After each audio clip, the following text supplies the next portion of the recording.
Tidak aneh kalau kemudian seorang pengurus atau komisaris BUMN yang memang kita kenal sebagai pro Jokowi itu nyinyir ya persiapan katanya politik identitas. Padahal politik identitas dalam pilpres, pilkada biasa. Semua pakai haji dan haja ketika pemilihan presiden, tapi begitu tidak pemilihan presiden atau pemilihan kepala daerah nggak pernah gelar hajinya dipakai ya. Refli Harun haji juga nggak pernah dipakai juga hajinya ya. Entah kalau nanti nyalon pilkada tidak langsung haji Refli ya, bukan lagi Refli Harun. Nah,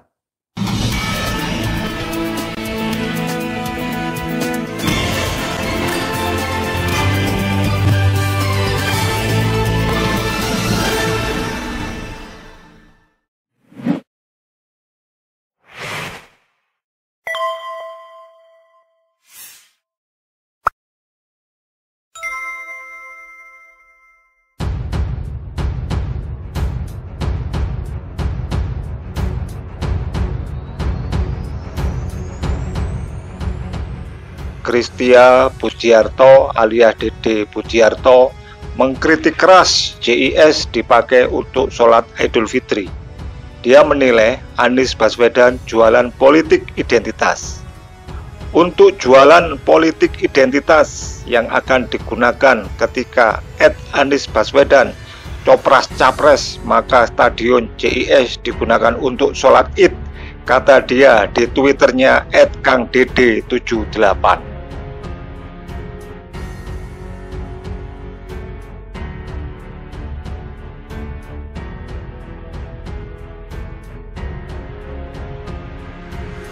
Karena kalau pakai area Monas identik dengan gerombolan radikalis. Padahal dari zaman Bahula sholat Id warga Jakarta dipusatkan di Masjid Istiqlal, sambung anak buah Erick Thohir ini.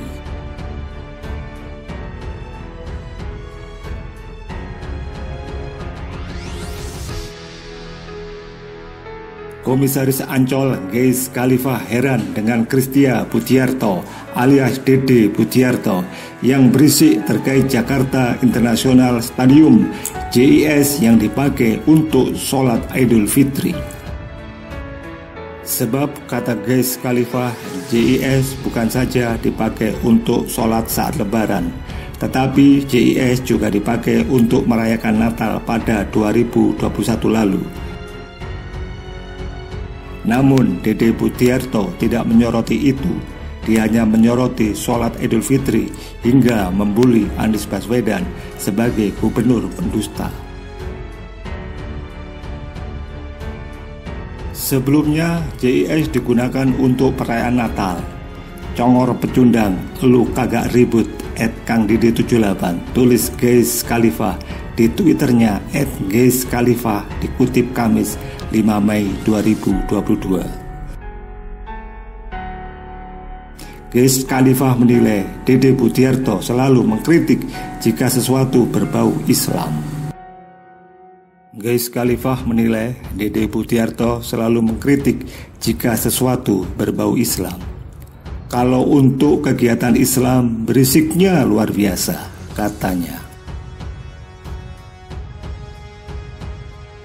Geis Khalifa lalu menanyakan sikap komisaris PT Pelni tersebut yang entah membenci Anies Baswedan atau membenci Islam.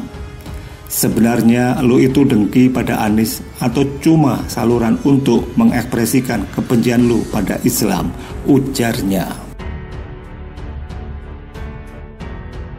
Di Indonesia, politik identitas masih menjadi senjata yang ampuh. Hampir semua momen pemilu, politik identitas selalu digunakan, baik itu di tingkat nasional maupun daerah. Di pilkada, terang sekali para calon memainkan politik identitas untuk menarik simpati masyarakat. Sudah sering terjadi, sebelum mencalonkan diri, seseorang tidak pernah menyebut dirinya haji. Tetapi begitu mencalonkan pilkada, identitas hajinya dimunculkan. Kemudian identitas haji itu disandingkan dengan panggilan kecilnya, dan dipopulerkan di mana-mana. Kebetulan daerahnya memang daerah hijau, padahal dia mempunyai gelar akademik profesor, namun gelar itu tidak digunakan.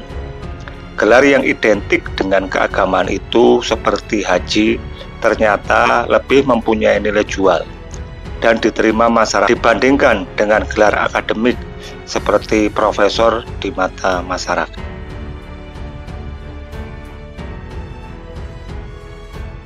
Sehingga ketika kontestasi pilkada, para calon lebih memilih identitas keagamaan untuk mempromosikan dirinya daripada identitas akademik yang cenderung malah membuat jarak dengan masyarakat.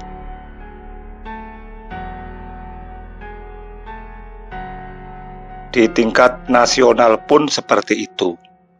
Lihat saja ketika menjadi calon presiden, Megawati Soekarno Putri menggunakan embel-embel hajah di depan namanya. Begitu juga dengan Prabowo Subianto ketika mencalonkan dirinya sebagai calon presiden pada 2 pilpres yang lalu. Sebelum nama lengkapnya selalu dicantumkan Haji.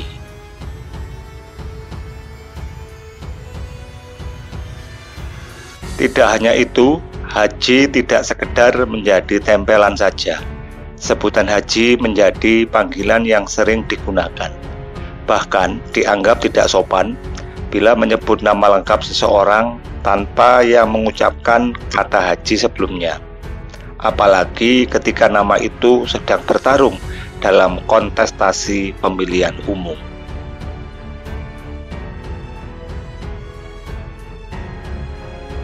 Menurut Refli Harun, politik identitas itu sah-sah saja.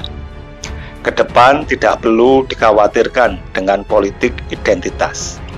Sebenarnya yang perlu dikhawatirkan adalah hukum yang tidak berjalan dengan sesungguhnya dan semestinya.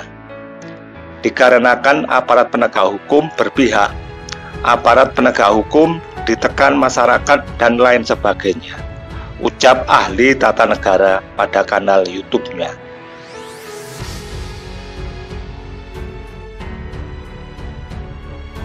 Karena instrumen para pelanggar hukum sudah ada, lanjut Refli. Sementara para pengguna politik identitas tidak bisa dihukum. Misalnya saya mendukung calon presiden beragama tertentu. Itu merupakan bentuk ekspresi. Karena bentuk ekspresi tidak bisa dihukum, ujar Refli.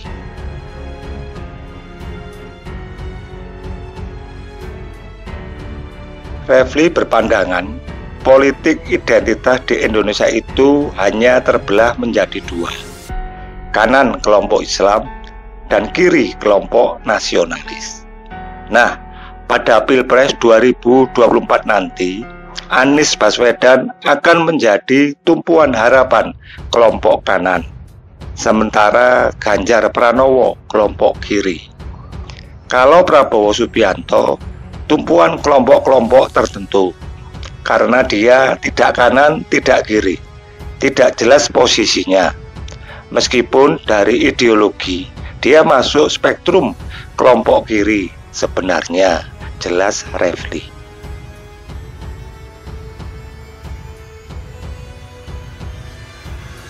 Di Indonesia yang menganut paham berdasarkan nilai-nilai Pancasila, maka politik identitas sampai kapanpun tidak bisa dihilangkan. Karena setiap orang itu punya preferensi. Ada yang preferensinya agama, namun ada juga yang non-agama. Karena Indonesia itu negara Pancasila, bukan sekuler.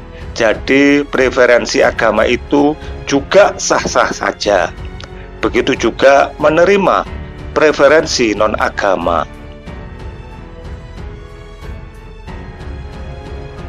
Negara Pancasila itu menghargai kelompok apapun, jelas Refli. Kelompok agama dihargai. Kelompok politik yang tidak mau membawa simbol keagamaan dihargai juga. karena kita tidak memisahkan urusan agama dan negara. Bahkan kelompok agama tertentu bisa memperjuangkan hukumnya menjadi hukum nasional.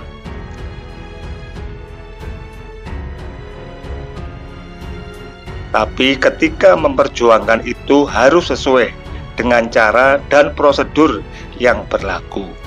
Tentu saja prosedur itu ada dalam konstitusi dan ada dalam undang-undang di bawah konstitusi. Jelas Refli.